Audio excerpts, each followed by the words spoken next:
Welcome to Influential Entrepreneurs, bringing you interviews with elite business leaders and experts, sharing tips and strategies for elevating your business to the next level. Here's your host, Mike Saunders. Hello and welcome to this episode of Influential Entrepreneurs. This is Mike Saunders, the Authority Positioning Coach. Today we have with us Nef El Bey with C&K Healthcare Advisors and the founder of Insured by Nef. And we'll be talking about asset management for the working class. Nef, welcome to the program. Thank you so much. Happy to be here. Hey, so I'm excited to talk to you, but before we dive into asset management for the working class, give us a little bit of your story and background and how did you get into the financial services industry? Wow. Well, it's very interesting. So I've always been in the healthcare space where I did medical billing and coding. And so I held several positions. I was an accounts receivable manager. I also helped fight appeals. And with that being said, the common goal was always helping people. Yeah. And so when my family members started to age and they had questions about Medicare, I realized, okay, this is another space. So having to help them navigate through their insurance plans, although I was very familiar because my prior background, I said, oh, I can get a license in this. So I ended up getting my license. I enjoyed it. And I really enjoy speaking with individuals and helping them be comfortable with their plans. And so the space I started off with was, like I said, was Medicare. I'm helping a lot of seniors and I enjoyed it. And so that's been my attitude, always go in, help educate individuals. And so that's where I am. What I love about that is that it's everything you just said was all about the other person, not you. It wasn't like, well, I wanted to get into an industry to make $1 bazillion. It was, this is a confusing industry. I want to help people. I want to serve people. I want to educate people. I want them to realize their options. And probably if you were to, take a survey from 100 people talking to about Medicare, probably 99.2% would go, I am confused. Which end is up? So that is such a noble cause to be able to say, look, let me just be real. Let me just help you understand what is going on here. So that is so powerful. So when we talk about asset management and for the working class, let's define first what we're even talking about. What is your view and what should someone understand? What is asset management? Okay, so when you think about asset management, the key word is like asset. What is an asset? An asset is a resource with economic value that an individual, a company, or that owns control with the expectation for future benefit, right? Mm-hmm. So thinking about that, a lot of people don't even think that insurance is that. And you know why? Yeah. Because a lot of working class individuals don't own their policy, right? Yeah. So anything that when they're working and their job offers them benefits, they don't own that. And so they never think about insurance being an asset to them. But what I try to educate and provide is say, hey, you need to own your own policy. If you don't have a policy outside of your job, you really don't have anything. And what I mean by that is that job could be terminated tomorrow or you could walk away. And a lot of times there have been times where you've walked away from a job and you have to start all over. The HR person needs to see you to provide you with these benefits, And what happens a lot of times is, guess what? Insurance is based on age. So now, oh my goodness, if I had a policy back when I was 25, 30, establishing that asset, then my premiums will be a lot lower. So when you just educate on that little piece alone, like, hey, own what you have, like own that, and you can use it in the future, then it kind of like puts on the light bulb, because I think so many times we put those type of responsibilities in other people's hands as far as our future of finances, right? We rely on our job to give us that paycheck, or rely on our job to give those benefits. But when you actually can own that, that is powerful. I love that mindset shift that you just went over, because it's been a couple decades since I've worked in corporate America, but I know that I remember, and my kids now are getting into the workforce and they're calling me up going, what do I do about, I've got this HR meeting and papers and 401ks. But I know that with all these papers that go in front of you, you're like insurance, and we provide this as part of your benefits and it's 100,000. And you're like, okay, sounds good. Well, that really is part of the job. And it's like if you have a company car and you leave that job, you don't take the car with you. No. Same with what you just described. Many of the now a 401k, that's yours and you can transfer it over. But this company provided insurance, life insurance, it is not an asset of yours that you have control over. And that is step number one. I think that's huge. Step number two, once you make that decision to go, okay, that's news to me. How do I make it my own? How do you begin viewing insurance as a wealth building tool instead of just a bill that you have to pay every month? And that one day, if I ever die, it's going to pay my family X number of dollars, because I feel like a lot of people don't view life insurance as a wealth building tool. They view it as a expense that pays when you die. Absolutely. So that is one of the keys that I love. So one of the products that I love to push is an IUL, which is that wealth management that you're talking about, that wealth building, right? So it is a permanent policy. And so really speaking with individuals and educating them on insurance, I have to really start from the basic, right? So we know that there's two types of insurance, term, that is for a specific time. And then once that time is over, you no longer have anything. Okay. But I do encourage people to get more of a permanent policy, which is, your whole life. Keyword, whole life, your whole entire life, right? And so the IUL kind of steps in and do a little bit more than just protecting your whole life, okay? So it does three things, which I love. For one, you're going to get your immediate death benefit, okay? That's one thing. So if something happens to you, your family, or whoever you love, they are able to get that policy. It also builds up cash value. So people say, what is cash value? Basically, when you are responsible for putting this policy into place, you are assigned a monthly premium. Okay. So that monthly premium, what you pay into the policy, that is your cash value. A lot of the products that we have, it is assigned what we call an internal rate of return. So it's like a percentage. So you have a percentage time your monthly premium. So think about that. You put that in there for 15, 20 years, it's building up a lot, right? So prime example, what I tell people all the time is, let's just say that you have a insurance policy is $300,000. Okay. It has built up $50,000 worth of cash value. That's a lot. Well, think about that. Things happen, emergencies might happen. You might need to move. The air conditioning unit could go out. You might want to go on a trip. For me, an emergency for me is, going to Paris and spending money. I'm just playing, but that would be something that I would want to do. That'd be fun. So so when the money builds up, you can borrow against it tax free, right? And people are like, wow. And guess what? Nothing has happened to your face value. You just pay that money back at a specific time, but it's still yours. And then it also provides you with living benefits. So a lot of times people are looking like, well, what are living benefits? If I had a heart attack today or stroke or cancer, I'm not going back to work, right? But guess what keeps on coming every month?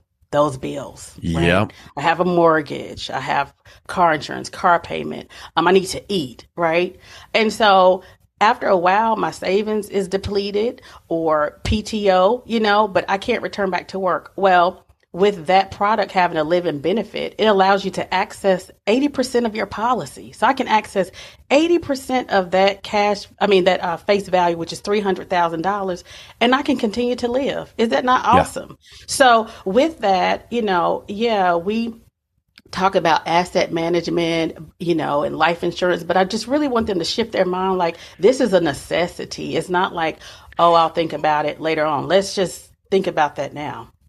Well, and to me, it also brings up this aha moment, I think. Mm-hmm. If you have, let's say, car insurance, you pay that bill, and every month you pay the bill. If you don't make a claim, then it's just a bill. And at the end of the year, if you didn't make a claim, you've paid all that money, and you don't get that money back. If you needed to make a claim, okay, it covers you. That's wonderful. But same with traditional life insurance, like most people think. If I die, my family gets X number of dollars, but it doesn't do me any good while I'm living. What you just described is a tremendous amount of benefits that I can tap into if needed right now, like what you were mentioning, like, oh, I need for some disability or this. But also, I've even heard that some of these policies will allow you to go, like you said, vacations. But how about college? You get your kids heading out to college, and man, those 529 plans, they might not be cutting it just yet. But this could be a great way to kind of almost, not go begging at the bank. You're your own banker. You can go and take care of things like that, right? Absolutely. And that's one thing that I do like to speak with families about, especially my young family members that have children, that have not graduated from high school yet. They're still in their matriculation process, so elementary, right?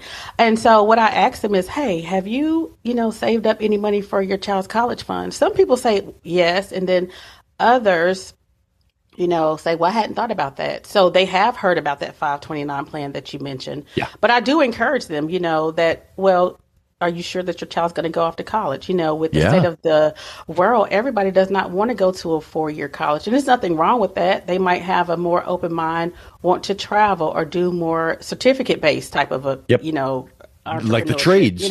Yeah, absolutely. Yeah. So the good thing about the IUL is that, guess what? You can start a policy for your child. It still builds up that cash value, right? And then if they get 18, 21 and you want to purchase them their first home or car or whatever, they can still borrow against that tax-free. The 529 is a little bit different because if they don't go to college, they just can't just take that money out. It's only designed. You pay a penalty. If you're going to a higher education type of program. Yeah. So I love that. That's huge. Another thing about this that makes me think, you had mentioned briefly about like, oh yeah, but you went from one job and got this, and then now you're older, you need, and then you're older, you pay a higher premium, or maybe your health changed. With a traditional term policy, if you bought a 10-year term or 15 or 20, and then that ends, now you're in your 50s having to buy new insurance, and you might have some health concerns. So with this kind of policy, it's permanent, right? So you don't have to requalify. Right. That is so good. That's so true. And that is one of my talking points, Mike, when I talk about, term versus the permanent insurance, the IUL, because like you said, once the term is over, it's over. And then things do happen in our health where you're not insurable. Right. And so that is one thing, too. I mean, we do have to look at those policies. Some policies are underwritten and, ask a lot of questions. Sometimes we don't take care of our health like we need to. Mm-hmm. But this right here, when you go ahead and get in this plan and it's permanent, you don't have to worry about that. The one thing that I also like about this, too, is from the day that you're quoted, your premium does not increase at all. Wow. So that's why I encourage individuals, get it while you're young. But if you have not taking the time to do that, it's okay. Even if you get it in your 50s or 60s or 70s, that premium will not increase. You will still be responsible for that monthly premium, what you were quoted as originally, which I love that. Another thing that to think about too is when people have this plan in place,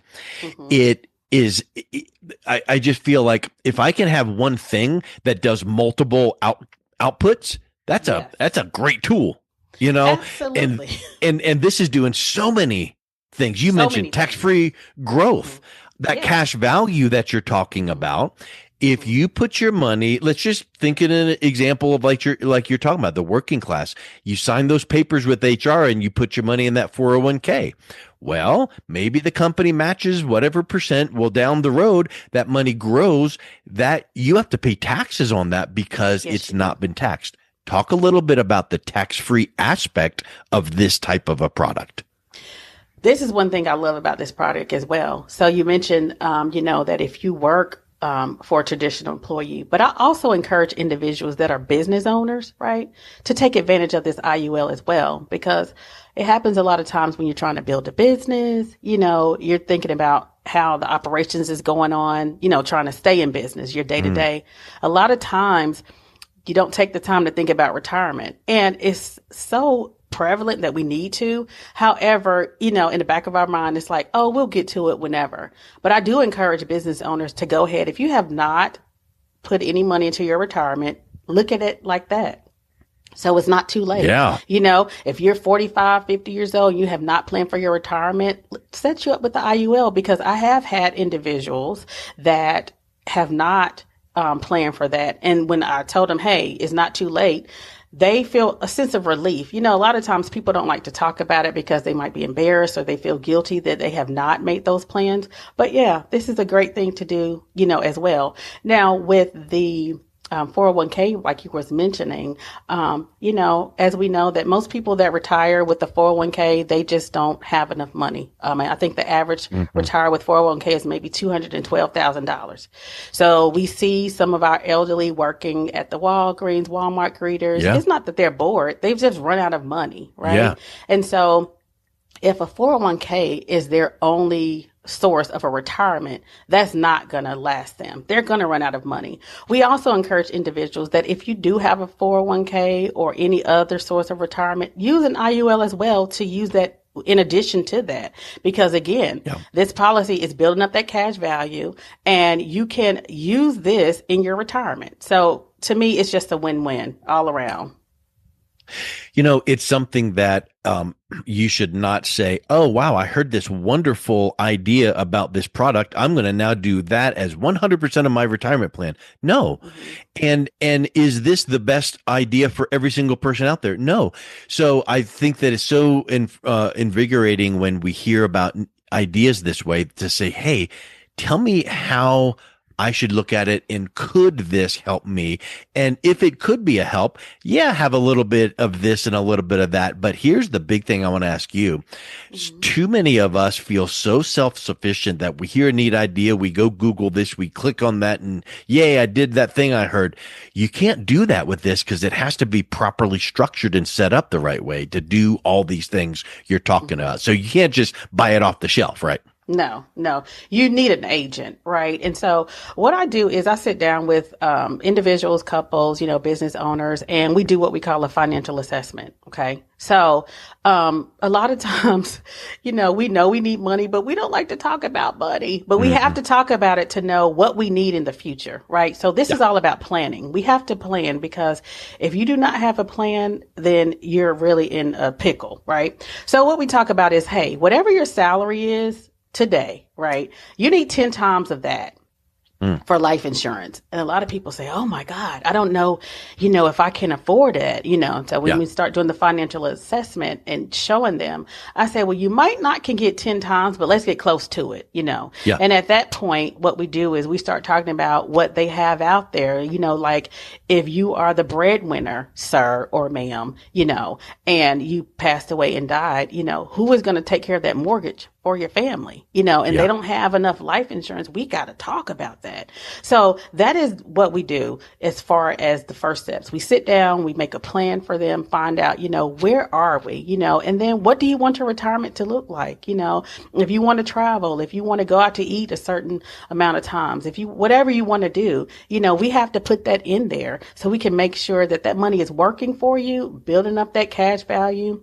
Let that interest work, that compound interest, all of that. And so that when it's time to take that retirement, then you'll have enough. So it starts with the plan. So once we sit down and find out where you are, I'm telling you, the sigh of relief, and I love to see that, they feel like then now we are prepared. Because I've seen when you're not prepared and it's not a good feeling. But for those that I have sat down with and talked to about preparing for the future, it's a great feeling. You know, it really is something where it's like when you sit down and you plan something out, you kind of take that deep breath and go, okay, this might change. We might need to readdress it and tweak and check in here and there, but it kind of gives you that spring in your step and it gives you peace of mind. And that is worth its weight in gold. Absolutely. Absolutely. And, you know, what I want people to just understand is that, you know, for the average worker, it's just not a life insurance policy. It's not that. It's the foundation for really financial freedom because, you know, it's just not, oh, okay, let me go get this life insurance. But it's not that because you might live to your 125, but something might happen to you where you need to access those living benefits, you know, or you might want to do something and can access that cash value, you know. So I just love that. It's just really that foundation that you need to stand on when thinking about that. Shift your mind from just a life insurance policy. It's more than that. It does all of these things just by starting with speaking with one of our representatives today to get your family on the path to financial freedom. Love it. Well, Nef, if someone is interested in finding out a little bit more, what's the best way that they can reach out and connect with you? Absolutely. Well, you can always contact me at my website, which is Insured by Nef. And then I have a business line, which is 980-866-8407. Excellent. Well, thank you so much. It's been a real pleasure chatting with you today. Thank you so much for having me. You've been listening to Influential Entrepreneurs with Mike Saunders. To learn more about the resources mentioned on today's show or listen to past episodes, visit www.influentialentrepreneurssradio.com.